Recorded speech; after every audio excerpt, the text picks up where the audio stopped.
말씀 봅니다. 말씀. 오늘 본문 말씀 룻기서입니다. 룻기서 1장 15절에서 18절까지. 구약성경 403페이지. 403페이지. 룻기서 1장 15절에서 18절 말씀. 나오미가 또 이르되 보라 네 동서는 그의 백성과 그의 신들에게로 돌아가나니 너도 너의 동서를 따라 돌아가라 하니 룻이 이르되 내게 어머니를 떠나며 어머니를 따르지 말고 돌아가라 강권하지 마옵소서. 어머니께서 가시는 곳에 나도 가고 어머니께서 머무시는 곳에 나도 머물겠나이다. 어머니의 백성이 나의 백성이 되고 어머니의 하나님이 나의 하나님이 되시리니 어머니께서 죽으시는 곳에서 나도 죽어 거기 묻힐 것이라. 만일 내가 죽는 일 위에 어머니를 떠나면 여호와께서 내게 벌을 내리시고 더 내리시기를 원하나이다 하는지라. 나오미가 룻이 자기와 함께 가기로 굳게 결심함을 보고 그에게 말하기를 그치니라. 아멘.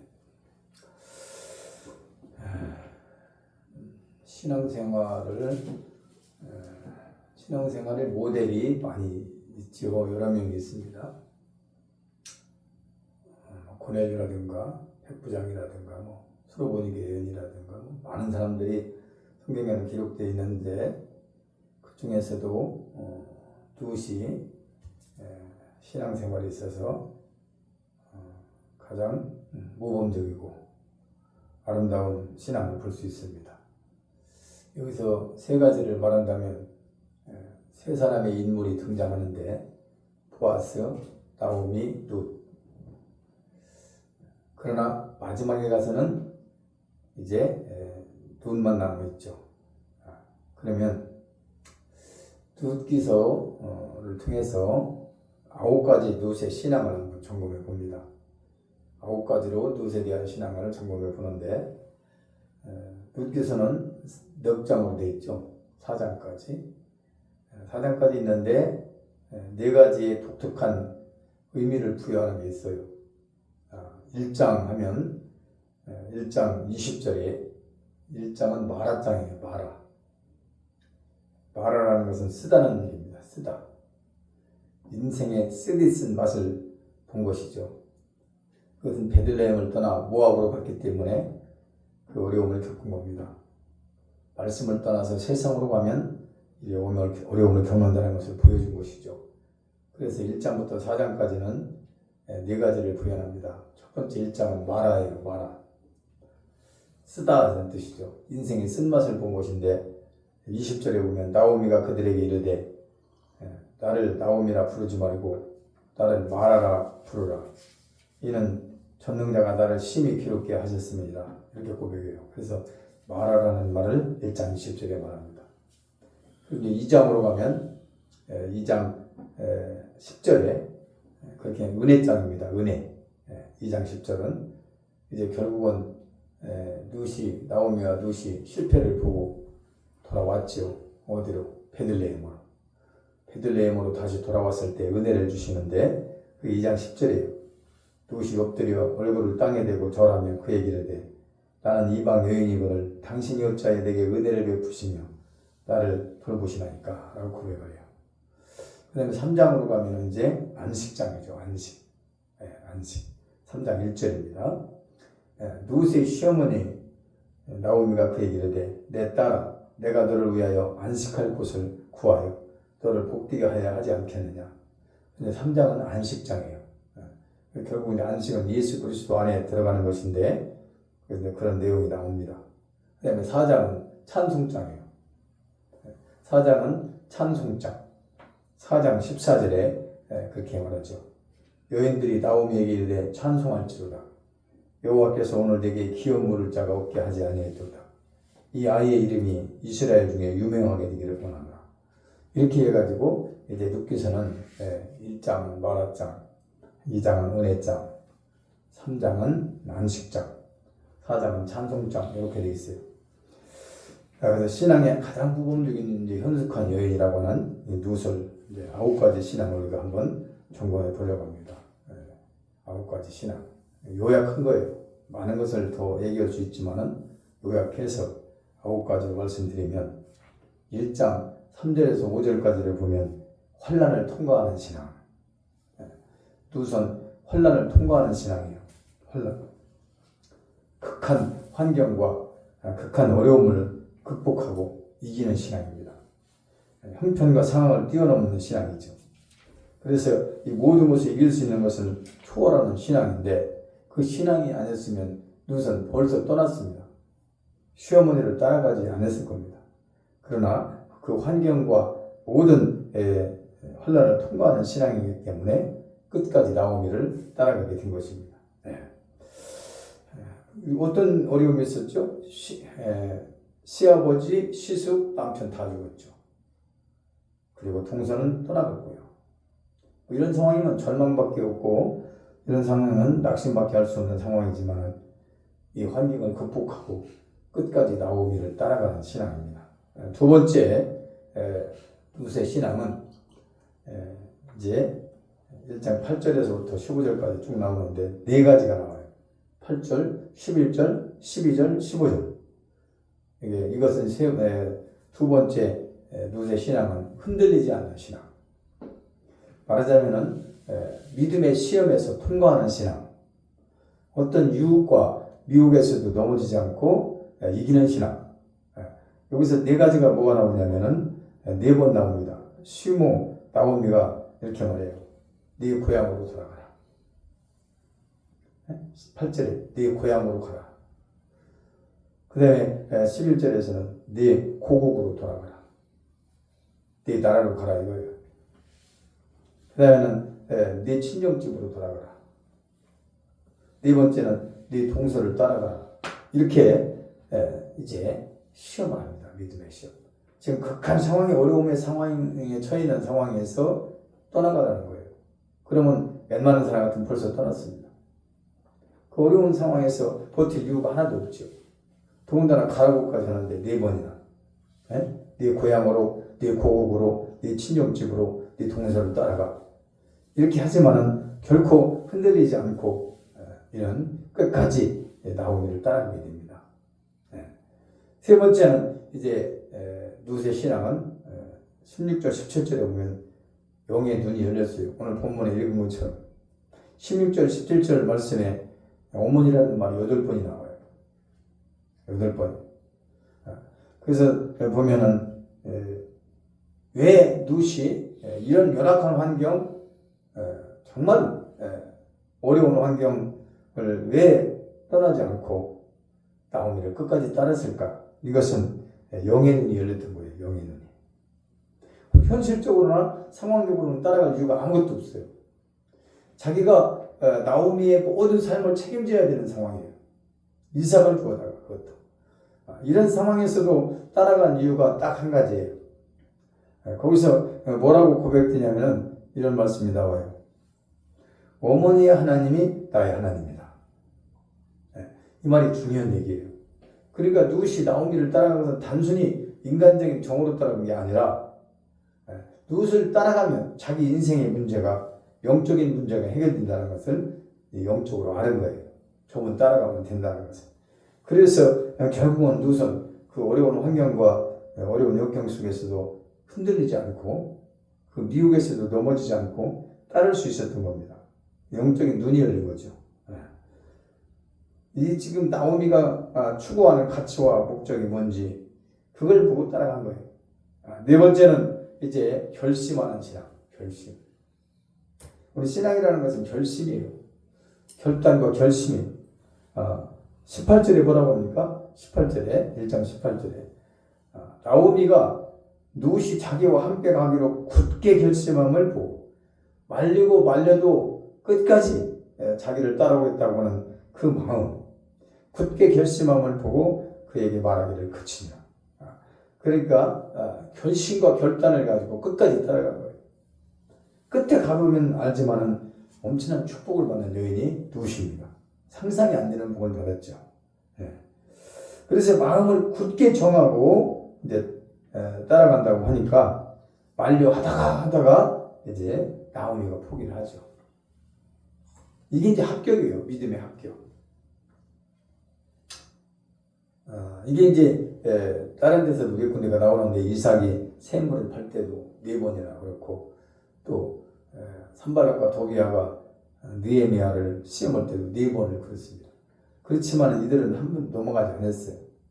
미혹과 유혹에도 흔들리지 않았고 넘어가지도 않았어요. 그 다음에 5번째 누세 신앙은 2장 7절에 욥기서 2장 7절에 성실하고 부지런한 사람이에요. 하나님은 아무나 안 씁니다. 게으른 사람 안 써요. 성실하고 부지런한 사람을 써요. 2장 7절에서 보면 그의 말이 나로 베는 자를 따라 단 사이에 이삭을 죽게 하소서 하였고 아침부터 와서는 잠시 집에 쉰 것 이에 지금까지 계속 중입니다. 뭘 계속하고 있죠? 이삭 듣는 거. 쉬질 않은 거예요. 집에 들어가서 밥 먹는 시간, 저녁 자는 시간만 빼놓고는 계속 그 일을 하는 거예요. 자기가 해야 할 일이 무엇인가를 찾았고 자기가 사명이 무엇인지를 아는 거예요. 그래서 열심히 그 일을 감당한 거예요. 그 다음에는 3장 7절에 가면은 침노하는 신앙. 침노. 중요합니다, 이게. 우리가 영적인 것과 육적인 것은 분명히 다르고요. 영적인 것은 침노를 해서라도 뺏어야 돼요. 내 걸로 만들어야 돼요. 내가 차지해야 돼요. 우리가 육적인 것 갖고 싸울 필요는 없는데 영적인 부분에서는 수단과 방법을 가리지 말아야 돼요. 침노잖아요. 침노. 그러니까 이것은 윤리와 도덕적으로 보면은 참 이거는 황당한 일입니다. 여인이 보아스라는 남자가 누워있는 잠자리에 그냥 들어가잖아요. 이불 속으로. 있을 수 없는 일이죠. 이거는 윤리와 도덕으로 관점으로 보면 있을 수 없는 일이에요. 어떻게 남자가 자고 있는 그 이불 속에 들어갑니까? 그런데 이 룻은 지혜로운 여인이에요. 그게 보아스라는 사람이 자기 안식처인 걸 알았고 자기 기업을 물을 자라는 것을 아는 겁니다. 그래서 3장 9절에 그렇게 말하는 거예요. 이르되 네가 누구냐 하니, 그렇죠?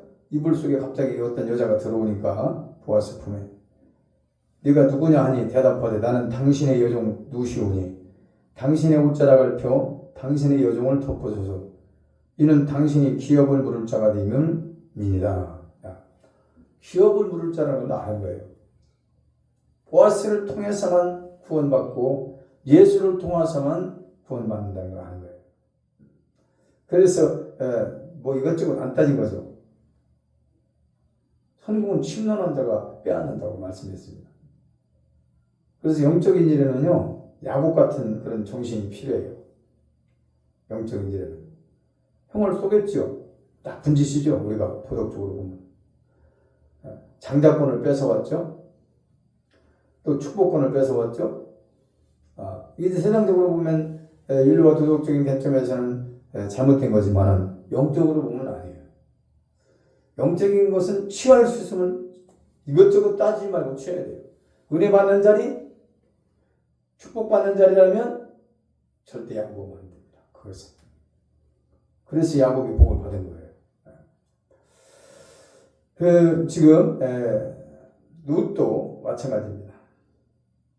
정말 어이없는 황당한 그런 일을 지금 하고 있죠. 그래서 결국은 이제 예수님 품 안에 안기게 되는. 그러니까 아주 예수님께서 칭찬합니다. 이 보아스가 11절에 3장 11절에 그리고 이제 내 딸아 두려워하지 말라. 내가 네 말대로 다 네게 다 행하리라. 또 말대로 내가 다 행하리라. 지금 보아스가 룻에게 하는 얘기예요. 그러니까 내가 현숙한 여자인 줄을 나의 성읍 백성이 다 아느니라. 현숙한 여인이 무엇인가를 좀 말씀드린 적이 있어요. 그 다음에 7번째는 이제 룻의 신앙이 뭐냐? 영원한 기업을 취하는 신앙. 영원한 기업. 이거는 우리가 포기할 수 없는, 경히 여길 수 없는 가장 값지고 가장 고귀한 것이 바로 영원한 기업, 천국입니다. 천국. 근데 어떻게 돼요? 보아스와 결혼을 하죠. 4장 10절에. 결혼을 합니다. 우리는 예수님과 결혼을 해야 되는 거예요. 우리가 신부예요. 신부.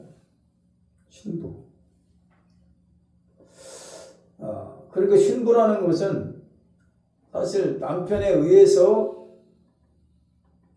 참 누리는 겁니다. 남편에 의해서. 아무리 신부가 부족해도 남편이 모든 것이 갖춰져 있으면 그냥 누리는 거예요. 이게 이제 에스더를 말. 에스더가 아하수아로 왕의 아내가 되죠. 그러니까 그 아하수아로 왕이라는 그 바사 왕, 이란이죠. 그 왕이 누리는 모든 것을 그냥 누리게 되는 거예요. 에스더가. 왜? 신부가 됐기 때문에. 왕비가 됐기 때문에. 우리가 진정한 예수님의 신부가 된다면, 정말로 예수님의 우리가 신부가 된다면, 왕비가 된다면 그렇게 누릴 수 있는 거예요. 그런데 영원한 기업을 누리는 그 누림, 예수님의 권세가 내 권세듯이 내가 왕비가 되면, 만왕의 왕이신 예수님의 왕비가 되면 모든 것을 다 그 주권 안에서 누릴 수 있는 거죠. 그게 이제 우리가 잘 안 돼서 우리가 이제 이렇게 살기도 하고 부족하기도 한데, 실질적으로 우리가 신부만 되면, 예수님의 신부만 되면 무엇이 부족해요? 우리가 다 갖고 있는 분인데, 만왕의 왕이시고 만주의 주가 되시고. 그래서 정말 우리가 예수님의 신부가 돼야 그 모든 권한, 모든 누릴 수 있는 권한을 다 가지게 된다. 아니, 아하수아라 왕이 에스더한테 뭐라 했어요? 네가 원하는 거 뭐냐? 묻잖아요. 구한 적도 없고 달라간 적도 없고 바란 적도 없고. 그런데 에스더에게 네가 원하는 것이 뭐냐라고 말하잖아요. 원하기만 한다면 나라 절반도 띄워줄 수 있다. 네가 원하기만 한다면 어떤 것이든 줄 수 있다라고 말하잖아요. 그것은 뭐예요? 아내가 되기 때문에, 왕비가 되기 때문에. 그래서 왕이 가지고 있는 걸 다 누릴 수 있고 왕의 주권을 다 가지고 있는 것이 왕비다. 사실상 우리가 진짜 하나님 자녀로서 정말 그 권세를 누려야 되는 거예요. 사실은. 우리가 왕비가, 예수님의 신부가 되고 왕비가 됐다면 그 권세를 다 누릴 수 있어야 되는데 그것이 안 되는 것이 우리 쪽에 문제가 있는 것이죠. 우리 쪽에. 주님 사랑받는 일을, 하나님 사랑받는 일을 듬뿍 해야 해요. 주님 사랑받는 삶을 정말로 저희들이 살아간다면 주님 것이 내 것이 되는 거예요. 실제로. 은도 내 것이요 금도 내 것이요 여호와의 말씀입니다. 그러니까 은도 내 것이요 금도 내 것이요 다 갖고 있다는 얘기죠. 그분은. 다 갖고 있는 그분에게 우리가 정말 신부가 되어지고 왕비가 되어진다면 그 권세가 다 내 것이 되는 것이고 내가 누릴 수 있는 것이 되는 것이죠. 아직 그렇지 못하다는 것을 보여주고 있는 것입니다. 그래서 이제 결혼을 했죠. 그 다음에 이제 8번째는 영적인 자녀를 낳았습니다. 영적인 자녀. 우리가 자녀가 좀 귀한 거지만은 육적인 자녀라면 참 안 낳는 것만 못합니다. 육적인 자녀는 많으면 많을수록 근심만 끼치고 걱정만 끼칩니다. 왜? 육적인 자녀는 아무리 훌륭하게 이 땅에서 잘 되고 명예 권세, 부귀영화 다 가지고 있어도 지옥 간다 이 말이에요. 육적인 자녀의 결론은 지옥이에요. 그리고 육적인 자녀는 날수록 괴로운 것이고 육적인 자녀는 나봐야 근심만 끼치는 거예요. 이게 심각한 겁니다. 자녀들이 잘못되는 게 제일, 자녀가 잘 되고 잘못되는 것은요, 믿음이 있느냐 없느냐 이거예요. 기준. 다른 거 없어요. 세상에서 잘 되고 안 되는 건 그냥 살아가는데 필요한 것뿐이에요. 그러나 아무리 세상에서 다 가지고 있어도 믿음이 없어도 지옥 간다면 만난 것만 또 못하고 그런 자녀를 안 두는 게 나아요. 그런데 지금 누신한 자녀가 누굽니까? 오벳이잖아요. 오벳. 오벳은 예배자라는 뜻입니다. 영적인 자녀죠. 누신한 자녀는 영적인 자녀예요. 그래서 내가 영적인 사람이 돼서 내가 자녀들을 낳아야 영적인 자녀가 되는 거예요. 내가 육적인 사람인데 육적인 사람이 나와야 육적인 자녀 낳는 거예요. 그래서 신앙의 가문을 말하는 것이고 그것을 얘기하는 거예요. 중요한 겁니다.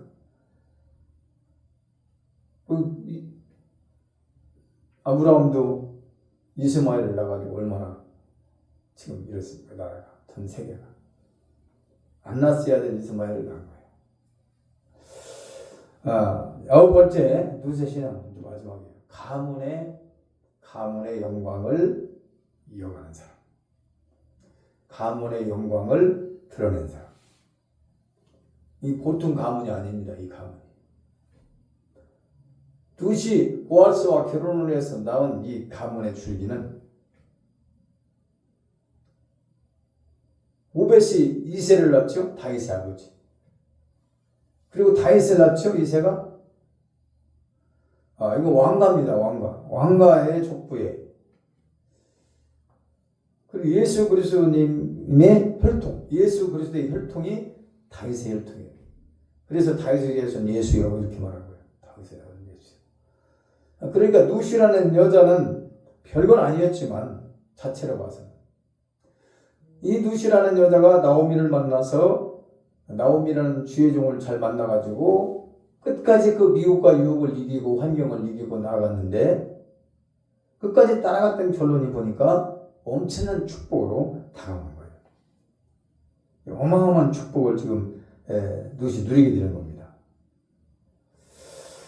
그래서 결국은 그리스도의 혈통으로서 조상이 되는데 마태복음 1장에 기록이 되는 여자입니다. 기록이 되는 여자. 그러니까 여자라는 존재가 굉장히 중요해요. 역할. 한 가문에 정말 존귀한 여자가 들어가면 가문이 달라져요. 가문이 바뀌어요. 반대로 그렇지 않은 여자가 만약에 시집을 가서 그 가문이면 그 가문이 풍주박살납니다. 그러니까 영향력이 가장 어쩌면 영향력을 끼치는 것이 여자들이에요. 이게 중요합니다. 이 누시 하나가 이 별볼일 없는 누시 하나가 이렇게 귀한 가문에 들어가니까 온통 다 왕가의 족보에 들어가고 영광을 나타내는 엄청난 축복을 받게 됩니다. 그러니까 우리가 얼마나 이 삶에 있어서 정말 한 사람의 삶의 과정이 엄청난 결과를 나타낼 수 있다. 한 사람이 누구시라는 이 한 사람의 믿음으로 산 그 결말이 어마어마한 거죠. 그게 가정에서도 그 믿음의 가정에서도 한 사람이 제대로 믿음으로 서면 그 가정이 다 복을 받는 거죠. 중요해요. 한 사람으로 보면 별거 아닌 것 같이 보일지 모르지만 그 한 사람의 영향력이라는 것은 엄청난 일을 이뤄내는 것을 우리가 볼 수 있습니다. 그래서 우리가 룻 같은 신앙, 9가지를 지금 말씀드렸잖아요. 이 룻 같은 신앙이 갖고 살면 하나님 반드시 축복하신다. 반드시 저희들을 통해서 하나님이 쓰실 줄로 믿습니다. 그래서 찬송 지금 마지막에 마라에서 시작해가지고 실패의 자리, 마라가 실패의 자리잖아요. 쓰디 쓴맛을 봤잖아요. 실패의 자리에서 찬송을 돌려드리게 되는 자리까지 온 거예요. 룻이. 그 모든 과정이 그냥 온 게 아니에요. 미혹도 이겼고 여러 가지 환난도 이겼고 여러 가지 자기에게 다가온 일들을 이기면서 열심히 성실히 자기 할 일을 다 했고 이러다 보니까 좋은 기회가 온 것이고 보아스라는 사람을 남편으로 만나게 되는 기회가 왔고 그를 통해서 이제 길이 활짝 열리는 거예요. 우리가 가다 보면 이 만남이 중요해요. 누구를 만나느냐에 따라서 인생이 바뀌는 거예요. 그래서 우리가 똑바로 살고 믿음으로 살고 지금 말씀 중심으로 살면 만남을 주십니다. 사람의 만남을 통해서 일하시는데 그런 축복이 우리에게도 있으시기를 예수 이름으로 축복합니다. 기도드립니다. 좋으신 하나님 아버지,